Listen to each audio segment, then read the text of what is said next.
Previously at the Glory Revival.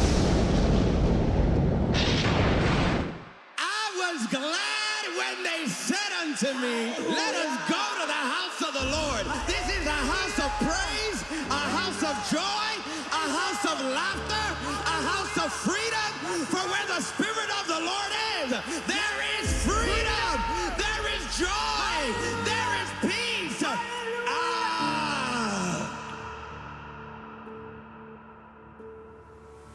I told you at the beginning of this year, I prophesied to you, there is a shift of thrones happening. God is replacing old leaders and he is moving them out of place. I'm prophesying to the body now. And he's saying, and I am raising up the Davids, the hidden ones, the ones that have been hidden away, who have no other agenda, who have no other intention, who have no other motives, who have one thing that they have desired of the Lord, that one thing which they seek. They shall dwell in the house of the Lord all the days of their life, and inquire in his temple and behold his beauty. God is raising up a generation that says, I don't want any of your politics. I don't want any of the politics of religion. I just want the glory of God restored back in the midst of God's people. That's the generation that the Spirit of the Lord is raising in this hour.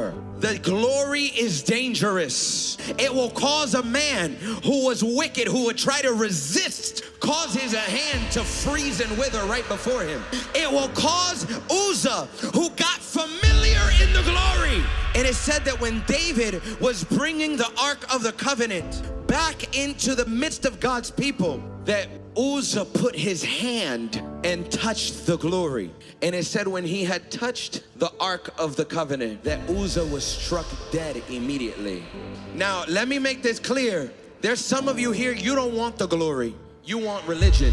You don't want the glory. You want church. You don't want the glory. You want tradition. Some people don't want the glory. They want their own needs met, but they don't want the heart of the king. They don't want what your kingdom come and your will be done. They don't want that.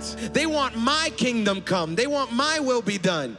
Am I talking to the right crowd tonight? I'm confused. I heard the Lord just say this. Tonight, he's drawing a line.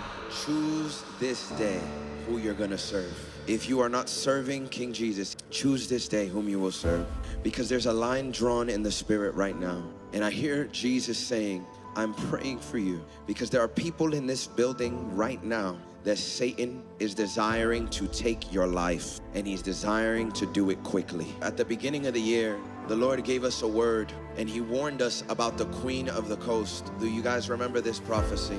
And one of the warnings that we had at the beginning of this year was against sexual immorality, that they who continue in it, that this queen, this principality, this foul demon would take claim of people's lives prematurely by the acts of sexual immorality. There is a plague in the body right now, even in this room, and this plague is sexual immorality, and it is affecting men and women and children. And Satan is desiring to use this legal right to bring destruction, disease, and death on God's people.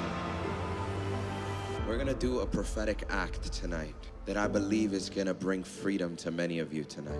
Amen. Last night, our serve team, we were praying all through the night together from 6 a.m. to 6 p.m. And as we were praying all together, the glory of God came into the room, and he then began to warn us again about secret sins that he wanted to bring to light. We split the women and the men, and as they confessed their sin and began to pray for one another, they began to get set free. When I was with the men, the Lord gave me a vision to get a bowl of water. It says, who shall ascend the hill of the Lord? But he who has clean hands and a pure heart.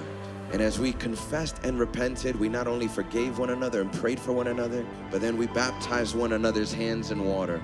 And we declared over each one, you have clean hands and you have a pure heart.